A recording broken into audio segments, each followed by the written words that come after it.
नमस्कार, जोहार। आप देख रहे हैं झारखंड स्वतंत्र खबर। एक बार फिर हमारे साथ लेखक गलेक्सन डुंगडुंग जुड़ रहे हैं और उनसे बात करेंगे। विशेष तौर से ये बात करेंगे कि देश के प्रधानमंत्री झारखंड के दौरे पर थे और जमशेदपुर में जो उनका सभा हुआ उसमें कई बयान दिए। उसी पर हम चर्चा करेंगे। एक बयान बोले कि कांग्रेस आरजेडी झारखंड विरोधी है और झामुमो जो है घुसपैठियों के साथ है। इसी के चर्चा के लेकर के हम जुड़ेंगे लेखक गलेक्सन डुंगडुंग से और बात करेंगे कि उनका बयान को कैसे देखते हैं, उन पर उनका क्या प्रतिक्रिया है। दादा जोहार। यार क्या कहेंगे दादा? प्रधानमंत्री आए, कई सौगात भी दिए झारखंड को, लेकिन एक बयान दिए हैं कि आरजेडी और कांग्रेस झारखंड विरोधी है और झामुमो जो है घुसपैठियों के साथ है। देखिए, आज जो बीजेपी का चुनावी स्टाइल जो है ना, उसमें उनका वही है कि खुद को जो है लोगों का हितैषी बताओ, राज का हितैषी बताओ, और उसके बाद जो भी पार्टियां उनके विरोध में, उनके खिलाफ विपक्ष में हैं, वो सारे को मतलब हमारा विरोधी बताओ। तो उसी नैरेटिव में वो चलते रहते हैं। यदि इसको अगर आप कायदे से देखेंगे तो झारखंड की बात कह रहे हैं, तो झारखंड विरोधी तो असल में आरएसएस और बीजेपी वाले हैं। आपको याद होगा जब झारखंड आंदोलन चलता था उस समय में इनको जो है, इनका ये जहां से आते हैं, जिस स्कूल से आते हैं, आरएसएस का कुनबा और भाजपा, ये लोग झारखंड शब्द को इन्होंने स्वीकार नहीं किया, उसके बदले वो वनांचल शब्द लेके आए। उसके साथ साथ झारखंड आंदोलन को इनका कुनबा कहता था कि यह ईसाई मिशनरियों का देश तोड़ने वाला आंदोलन है। आज ये अचानक से कैसे जो है कि झारखंड के हितैषी हो गए। एक बात तो यह है। दूसरी बात यह है कि इनको हम लोगों ने देखा है, खासकर अगर इनका 5 साल का शासन लगातार आप देखिए, जो 14 और 19 के बीच में इनका 5 साल का शासन जो रहा है झारखंड में, वो कैसा रहा है।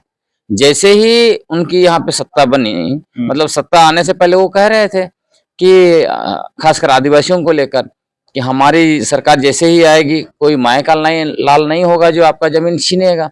लेकिन जैसे ही सत्ता में बैठे उन्होंने सीएनटी एसपीटी जैसे कानून, जिसको हम लोग कहते हैं हमारे पूर्वजों के खून से लिखे हुए दस्तावेज हैं, 3 मिनट में जब ऑर्डिनेंस गिरा तो 3 मिनट में विधानसभा में संशोधन की इनकी सरकार ने, बिना कुछ चर्चा किए। बताइए, इतना ऐतिहासिक कानून है।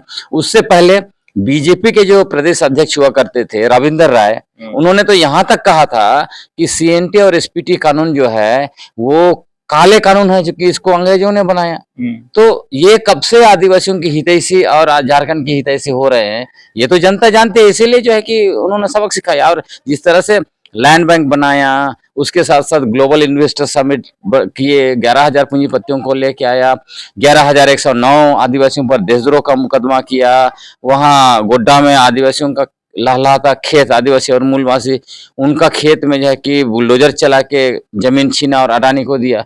तो सब लोग देख रहे हैं कि झारखंड के हितैषी कौन है और आदिवासियों की हितैषी कौन है। लेकिन जेएमएम घुसपैठियों के साथ ही क्या घुसपैठी? देखिए, आज अगर यदि सही संदर्भ में आप देखेंगे तो घुसपैठिया का जो समस्या है उससे सबसे ज्यादा भाजपा, मतलब झारखंड भाजपा ही झेल रही है। अब झारखंड का भाजपा का आप पूरा जो कुनबा को उठा के देखिए, जैसे जमशेदपुर में रैली हुई इनकी, अब वहां पे मंच पे देखेंगे तो मंच पे कौन थे? मोदी जी के साथ में। मोदी जी के साथ में जितने भी खड़े थे वो सब घुसपैठिए थे। कोई कांग्रेस से आया, कोई जेवीएम से आया, कोई जेएमएम से आया, असली भाजपा तो दिखे नहीं। तो जो असली भाजपाई हैं, जो पार्टी के साथ झारखंड में 30 साल 40 साल से काम कर रहे हैं, 20 साल से काम कर रहे हैं, उनके साथ बात कीजिए ना, तब वो बताएंगे कि किस तरह से वो हाशिए पर आज पड़ गए, मतलब भाजपा में, और घुसपैठियों ने पूरा को पूरा झारखंड बीजेपी को कब्जा कर लिया है। लेकिन एक और बयान उनका आया है कि चंपाई सोरेन और सीता सोरेन का अपमान झारखंड नहीं सहेगा, ये मोदी जी कहे हैं। देखिए, ये जो अपमान का बात कर रहे हैं, तो सीता सोरेन का अपमान तो देख ही लिया, किसने अपमान किया। अगर उनका इतना ज्यादा अपमान किया होता तो आज वो लोकसभा की सदस्य होती दुमका से। दुमका के लोगों ने बता दिया, मोदी जी को जवाब दे दिया। अब जहां तक चंपाई सोरेन जी का सवाल है, तो चंपाई सोरेन जी का अपमान का ये बदला लेना चाहते हैं मोदी जी, तो सबसे पहले उनको क्या करना चाहिए इनका जो झारखंड का चुनाव उप प्रभारी है हेमंत बिस्वा शर्मा, उनको पहले जो है कि यहाँ से हटा देना चाहिए, उप प्रभारी का पद से हटा देना चाहिए। क्यों हटाना चाहिए? और मुख्यमंत्री का पद भी छीन लेना चाहिए और असम में किसी दूसरे को मुख्यमंत्री बनाना चाहिए। क्योंकि अगर चंपाई सोरेन का किसी ने सबसे पहले अपमान किया है तो हेमंत बिस्वा शर्मा है। आपको याद होगा जब लोकसभा चुनाव के समय में जब चंपाई सोरेन झारखंड के मुख्यमंत्री थे और मुख्यमंत्री रहते जब उनका इलाका में मतलब विधानसभा क्षेत्र में वो जब पीछे मतलब थे और मतलब लीड नहीं किए, पीछे ही रह गए, तब हेमंत बिस्वा शर्मा यहाँ पर आए थे तो उन्होंने क्या कहा कि यदि मैं चंपाई सोरेन रहता, मतलब झारखंड का मुख्यमंत्री रहता चंपाई सोरेन की जगह पर, तो मैं उस पद से इस्तीफा दे देता। इतना ज्यादा उन्होंने मुख्यमंत्री रहते अपमान किया था कि मतलब वो तो चुनाव नहीं लड़ रहे थे, तो लोकसभा चुनाव का अलग ट्रेंड होता है। और पिछला 19 का अगर देखेंगे तो 19 में लोकसभा में मतलब लोकसभा का रिजल्ट परिणाम के आधार पर देखेंगे तो भाजपा 65 सीटों में लीड कर रही थी विधानसभा में, लेकिन उसका हसर क्या हुआ? इनको आया कितना सीट? वो सब लोगों ने देख लिया, 25 सीट आया। 65 में आप लीड कर रहे थे, 25 में आया। इस बार आप लीड कर रहे हैं 52 में, तो आपका आएगा 19 या उससे भी कम आएगा, 15 जैसा सीट आएगा। तो उसके आधार पर इन्होंने कैंपेन करके उनको पूरी तरह से अपमानित करने की कोशिश की। तो सबसे पहले मेरा निवेदन होगा मोदी जी, सबसे पहले अगर आप बदला लेना चाहते हैं अपमान का चंपाई सोरेन जी का, तो आप हेमंत बिस्वा शर्मा से मुख्यमंत्री का पद छीन लीजिए और उनको यहाँ से जो है कि उप प्रभारी बनाए हैं चुनाव को, उसको यहाँ से हटाइए, ये तो होगा। लेकिन एक और बयान चंपाई सोरेन का आया है कि अगर झारखंड को बचाना है तो भाजपा को लाना होगा। हाँ, वो भी बोल रहे हैं। उसके साथ साथ तो उन्होंने पाकुड़ में कोई रैली में भाषण दिया है कि घुसपैठियों को जो हटाना है तो और भाजपा ही हटा सकती है, ये सब वो बोल रहे हैं। तो ये होता है कि आदमी जब बुजुर्ग हो जाता है तो उनकी याददाश्त तुरंत चली जाती है। अब समझ लीजिए 3 महीना पहले जब मुख्यमंत्री थे तब वो क्या बोल रहे थे?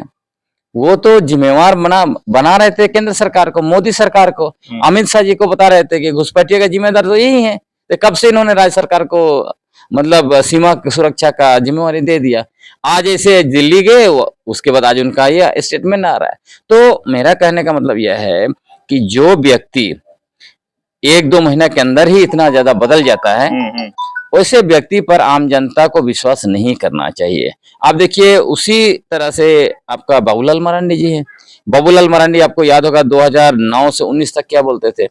मोदी जी जो हैं वो सबको कटोरा पकड़वा देंगे, भाजपा जो है कि आदिवासियों का जल जंगल जमीन छीनने वाली पार्टी है, ये जो है कि सारा चीज को उद्योगपतियों को देने वाला पार्टी है, ये सब बोल रहे थे। उसके साथ वो कह रहे थे कि हम जो है कि कभी बीजेपी में नहीं जाएंगे, कुतुब मीनार से कूद जाएंगे, हम जो कोई पहाड़ी के गुफा में चले जाएंगे। उसके बाद आज प्रदेश अध्यक्ष बन गया। मतलब इतने झूठे लोग हैं, तो ऐसा लगता है कि मोदी जी जिस तरह से झूठ बोलने में माहिर हैं, पूरे दुनिया में पहले से प्रधानमंत्री है जो हर उनका भाषण झूठ से ही सराबोर रहता है, तो उनके इर्द गिर्द जाने वाले लोग सब झूठ बोलना शुरू कर देते हैं। तो मुझे लगता है कि ऐसे नेताओं से लोगों को सावधान होना चाहिए, क्योंकि ये जिम्मेवारी नहीं लेते हैं। मोदी जी का 10 साल का शासन काल में देख लीजिए ना, जो चीजें उन्होंने वादा कर किया था कुछ भी वो नहीं किए। उसके साथ साथ अपना सारा जो फेलियर जो है गवर्नमेंट का उनका, उसका जिम्मेवार नेहरू और गांधी परिवार को बता रहे हैं। उसी तरह राज्यों में दूसरे पार्टियों की सरकारों को बताते हैं। झारखंड में देखिए 16 साल उनका शासन रहा बीजेपी का कुल मिलाकर। तो अगर यहाँ पे घुसपैठिए का समस्या है, दूसरी समस्या है, तो सबसे ज्यादा तो जिम्मेवार वो है, लेकिन उसका जिम्मेवारी खुद नहीं लेंगे। तो जो लोग जिम्मेवारी नहीं लेते हैं उनको मेरा जनता से निवेदन है कि उनको बिल्कुल भी आप ना सत्ता दीजिए, ना उनको एमएलए बनाइए, ना एमपी बनाइए, वैसे लोग को बनाइए जो जिम्मेदारी लेते हैं। लेकिन दादा कल जेएमएम के महासचिव हैं वो एक आरोप लगाए हैं प्रधानमंत्री जो कार्यक्रम के ऊपर कि ये पार्टी के कार्यक्रम, सरकारी कार्यक्रम को पार्टी कार्यक्रम न बनाए। इस पर आप क्या? वो तो दिख ही रहा है। अगर वो रेलवे का उद्घाटन करने के लिए आए थे सरकारी खर्च से, तो शायद उनको बोलना चाहिए कि रेलवे इतना ज्यादा दुर्घटना क्यों हो रही है। आप लगातार देख रहे होंगे भारत के इतिहास में पहली बार ऐसा हमने देखा जब ट्रेन का छत से वंदे भारत के छत से पानी टपक रही है, इतना सारा दुर्घटना हुआ, कितने लोग मारे गए। तो बजबते प्रधानमंत्री हैं उसके हैसियत से उनको ट्रेन का उद्घाटन करने आए थे, तो उनको देश की जनता को जो यात्री है उनको विश्वास दिलाना चाहिए था अपने भाषण के द्वारा। आगे ऐसा नहीं होगा, हम सुरक्षा प्रदान करेंगे। जो भी पटरी का समस्या है या ट्रेन का समस्या है या कहीं भी जो समस्या से जो भी वजह से दुर्घटनाएं हो रही है, उसके लिए जो ठोस व्यवस्था कर रही है रेलवे, उसके बारे में बात करना चाहिए था। उसके बारे में तो उन्होंने एक शब्द भी नहीं कहा। वो सिर्फ और सिर्फ जो है कि रेलवे का उद्घाटन करने सिर्फ नाम के लिए आए, मतलब सरकार के खर्च से, और यहाँ वो राजनीति कर रहे थे। वो जो है कि यहाँ मतलब राज्य सरकार पर हमला कर रहे हैं, कांग्रेस पर हमला कर रहे हैं, आरजेडी पर हमला कर रहे हैं। क्या मतलब हुआ? इससे स्पष्ट होता है, सब कुछ दिख रहा है। तो अगर उनको इस तरह से जेएमएम कह रही है तो इसमें कोई दो राय तो नहीं है, सब लोग देख रहे हैं। लेकिन बीजेपी वाले एक और बयान दिए, कांग्रेस जो है झारखंड को लूट रही है या ठग रही है। वो कहते ही रहते हैं, वो तो दिख रहा है। आप समझ लीजिए कि यूपी में देखिए 30,000 करोड़ रुपया उन्होंने लगाया। यूपी का मतलब एक शहर अयोध्या को विकास करने के लिए। और उन्होंने कहा, योगी जी ने घोषणा किया था कि अयोध्या को हम दुनिया का सबसे खूबसूरत शहर बनाएंगे। अब देखिए, एक बारिश में, मतलब पूरा बारिश भी नहीं हो, पहला बारिश हुआ उसी में अयोध्या बह गया था। आप देखेंगे रामपथ जैसा जगह जो है कि मतलब सड़क बह गया।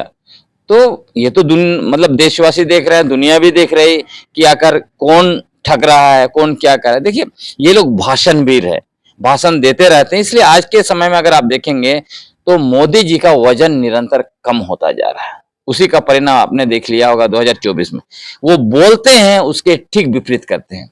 अगर वो बोलेंगे हम संविधान बचाएंगे तो आप देखिए उसके ठीक विपरीत करेंगे। अगर वो बोलेंगे आदिवासी दलित ओबीसी का हम आरक्षण बचाएंगे तो उसके ठीक विपरीत। आपने देख ही लिया कि कैसे 47 आईएएस जो है कि आरक्षण के विरुद्ध साइड से घुसा रहे थे। तो आप ये जानिए कि जो भी मुद्दा पर मोदी जी अगर जोर देके भाषण दे रहे हैं तो समझ लीजिए कि उसमें दाल में काला है। जैसे घुसपैठिए का मुद्दा उन्होंने बनाया यहाँ पे अपने भाषण में, बीजेपी के सारे नेता बनाए। लेकिन यहाँ जो झारखंड हाईकोर्ट में केंद्र सरकार ने जो एफिडेविट किया उसमें क्या कहा है, हमारे पास कोई आंकड़ा नहीं। सत्ता में आने से पहले वो क्या बोल रहे थे कि वो कह रहे थे कि हम सत्ता में जैसे आएंगे देश का एक में जहां भी बांग्लादेशी है एक एक को चुन के जो है कि बाहर निकालेंगे। आज तो 10 साल के बाद वो बता रहे हैं हमारे पास तो कोई आंकड़ा ही नहीं है। तो ऐसे व्यक्ति पर आप किस तरह से भरोसा कर सकते हैं? तो लोग जानते हैं, उनको मजा में ले लेते हैं, क्या चाहिए ये तो भाषण। इसलिए मैंने मांग भी किया कि देश में 2 प्रधानमंत्री होना चाहिए। एक जो है मोदी जी, मतलब चुनावी प्रधानमंत्री, और दूसरा जो है कि एग्जीक्यूटिव प्रधानमंत्री, कार्यकारी प्रधानमंत्री, जो वो वादा करते जाएंगे उसको नोट करेगा और उसको जो है कि धरती पर उतारेगा। ऐसा नहीं होगा तो इनका शासन काल में सब कुछ बेकार जा रहा है, समय बेजा हो रहा है देश का। लेकिन जिस तरह से प्रधानमंत्री कार्यक्रम झारखंड में हुआ उसको कैसे देखते हैं? झारखंड विधानसभा का चुनाव नजदीक है, चुनाव के लिए ही आए हैं। अभी आप देखिएगा उसके बाद केंद्रीय गृह मंत्री अमित शाह आ रहे हैं, यूपी के जो है कि ये सीएम आ रहे हैं, और दूसरे आसपास छत्तीसगढ़ के, मध्य प्रदेश के, उड़ीसा के, मतलब इनका जितना भी कुनबा है वो सारे लोग झारखंड में आएंगे। और उसका कारण मैंने पहले भी बताया है कि चूंकि ये रिसोर्स बेल्ट है, झारखंड, उड़ीसा और छत्तीसगढ़ उड़ीसा को ले लिया, झारखंड को कब्जा करना है। क्योंकि यहाँ का जितना भी खासकर खनिज संपदा है उसको जो है कि वो अडानी को ये लोग देना क्या चाहते हैं। अडानी चूंकि इनके ऊपर इतना इन्वेस्ट किया है तो उनका प्रेशर है कि हमको चाहिए किसी भी कीमत पर, तो अडानी को देने के लिए इनको मजबूरी है। तो इसलिए सब लोग आएंगे। और आज के समय में मुझे लगता है कि यहाँ के आदिवासी मूलवासी सब लोग समझ रहे हैं कि क्यों जो है कि इतना पूरा का पूरा बीजेपी का कुनबा यहाँ पर आ रहा है।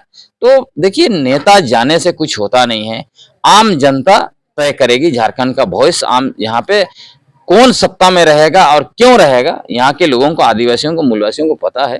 तो उसी तरह से चीजें चलेगी।